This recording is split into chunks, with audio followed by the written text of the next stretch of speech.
हो सकता है कि आपकी एजेंसी पुरानी हो चुकी हो और आपको एडवाइजर रिक्रूट करने में प्रॉब्लम हो रही हो सकता है कि आप अननोन प्लेस से एडवाइजर रिक्रूट करना चाहते हो और आपको हिचकिचाहट महसूस हो रही हो कि एडवाइजर कैसे रिक्रूट किया जाए। जब मैं सेल्स में था, मेरी एजेंसी पुरानी हो चुकी थी, मैं भी एक ऐसे मोड़ पर आकर खड़ा हो गया, समझ में नहीं आ रहा था कि यहां से आगे कैसे बढ़ा जाए। रास्ते में आने वाला हर मोड़ उस राह का अंत बिल्कुल भी नहीं है, यह बात मेरे दिमाग में थी, जब तक कि आप उस पर मुड़ने से मना ना कर दें। मैं हिम्मत से आगे बढ़ा और एक गांव में पहुंचा। उस गांव के बाहर कुछ 6-7 दुकानें थी।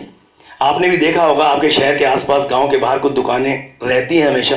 तो उन गांव के रेकी के स्टाइल में सारे दुकानदारों को देखा तो एक मेडिकल स्टोर वाला मुझे लगा कि इससे बातचीत आसानी से आगे बढ़ाई जा सकती है। मैं उस मेडिकल स्टोर पर जाता हूं और उनसे कहता हूं, साहब एक डिस्प्रिन का पत्ता चाहिए।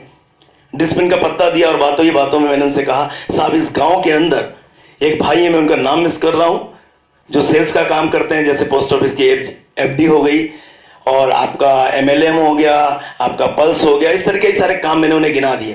तो बोले, हाँ आप संतोष जी की बात कर रहे हैं? तो मैंने कहा जी बिल्कुल संतोष जी की बात कर रहा हूं। और गांव में किसी के नाम से ढूंढना कोई बड़ी चीज नहीं है। मैंने उनको थैंक्स बोला, उनसे कहा कि जब भी सर इधर से निकलूंगा तो आपसे मिलता हुआ जाऊंगा, आपसे मिलकर बहुत अच्छा लगा। और तारीफ आप सब जानते हैं सभी को अच्छी लगती है। तो इस गांव में मैं 2 लोगों को जान गया, एक मेडिकल वाले को और एक संतोष जी को। अब अगला निशाना संतोष जी थे। उनके दरवाजे पर पहुंचा, नॉक किया, अंदर से आवाज आई, कौन?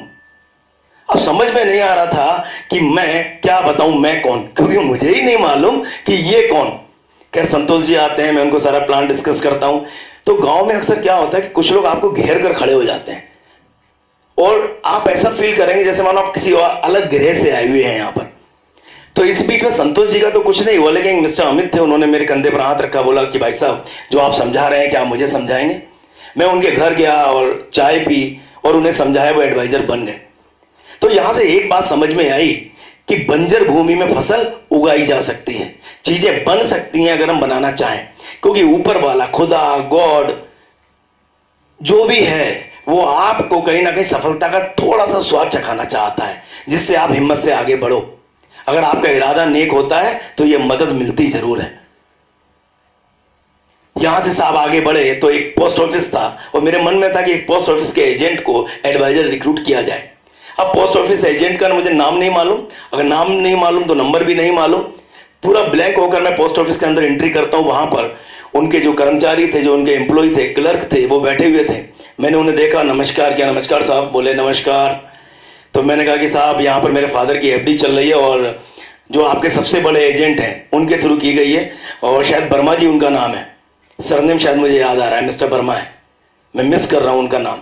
बोले यहाँ तो कोई वर्मा नहीं है, कोई शर्मा नहीं है। मुझे लगा यहाँ तो फंसा, ना शर्मा ना वर्मा। बोले यहाँ मिस्टर राजेश जी हैं। मैंने कहा जी बिल्कुल बिल्कुल। मैंने मोबाइल निकाला, ऐसे देखा और मैंने कहा सर राजेश जी का भी नंबर नहीं है। तो उन्होंने, मैंने कहा सर आप नंबर दे सकते हैं? उन्होंने नंबर दिया। मैं बाहर आया पोस्ट ऑफिस के, तुरंत एक पेड़ के नीचे खड़ा हुआ, उनको फोन लगाया। उधर फोन जाता है, उधर से बातचीत शुरू होती है और उधर से उनका पहला सवाल, आपको मेरा नंबर कहां से मिला? ये एक ऐसा सवाल है कि कई बार क्या होता है कि हम लोग समझ में नहीं आता क्या जवाब दें। मैंने तुरंत वक्त गंवाया, कहा सर आपका नंबर मुझे अमित शर्मा जी ने दिया। अब मुझे नहीं मालूम अमित शर्मा कौन है, बस ऐसे दिमाग में एक नाम आया और बोल दिया, अमित शर्मा ने दिया। यार ये उसका काम है, ये वो सोचे कि अमित शर्मा कौन, मेरा काम बोलने का था, मैंने बोल दिया। अब 1-2 सेकंड क्या होता है कि सामने वाला सोचता है कि यार ये अमित शर्मा तो छोड़ो, तुम ये बताओ कि तुमने मुझे फोन कैसे किया। फिर मैंने उन्हें बताया, अपॉर्चुनिटी के बारे में बताया और करियर के बारे में थोड़ा वो डिस्कस किया और कहा सर डिटेल में मैं बताऊंगा जब आपसे मेरा मिलना होगा। राजेश जी आते हैं और मेरी उनसे बातचीत होती है। तो वो तो एडवाइजर नहीं बने, लेकिन उनके थ्रू और 2-4 लोग एडवाइजर बन गए। यहां से एक बात और आगे जाती है कि हम सब लोग नदी के बीच में खड़े हुए हैं, फिर भी बहुत से लोग प्यासे मर रहे हैं। मैं बस आपको यही बताना चाहता हूं कि वास्तव में कहीं पर कोई कमी नहीं है। कोई उस नदी से लोटे में पानी ले जाता है, कोई गागर से ले जाता है, कोई कैन से ले जाता है। यह आपके ऊपर डिपेंड करता है कि आप किस तरीके से भरकर ले जाते हैं। ऐसे बहुत सारे प्रोफाइल है, ऐसे बहुत बड़ी सोच है, बहुत सारी सोच है। आप एडवाइजर रिक्रूट कर सकते हैं। आप गवर्नमेंट ऑफिस से जाकर आप डाटा उठा सकते हैं। जो लोग रिटायर हुए हैं, जो लोग रिटायर होने वाले हैं, उनके बाहर चाय की दुकान है, वहां एम्प्लॉय चाय पीने आते हैं। हाय हेलो करना शुरू करिए। पोस्ट ऑफिस जाइए, बैंक जाइए, वहां बड़े बुजुर्ग आते हैं। पेन लेने के बहाने, देने के बहाने आप बातचीत करना शुरू करिए। फिर उसके बाद वो बातचीत उनके घर तक जानी चाहिए। एक दिन अगर ये बातचीत घर तक जाएगी तो वो आपके ऑफिस तक आएंगे। ये मेरा वादा है आपसे। ऐसा बहुत बार मैंने किया है अपनी एजेंसी के टाइम पर।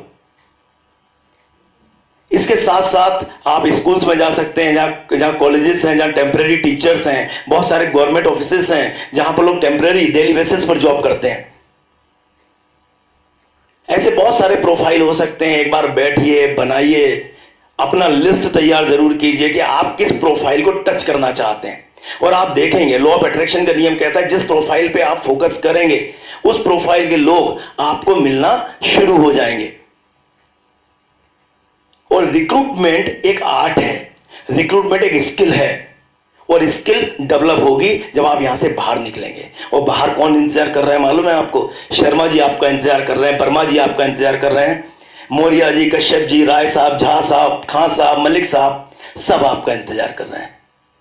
और जल्दी से जाइए और उन्हें एडवाइजर बनाइए, उन्हें ऑफिस तक लेकर आइए, उनके भी सपने सजाइए और अपने भी सपने पूरे कीजिए। Thanks a lot.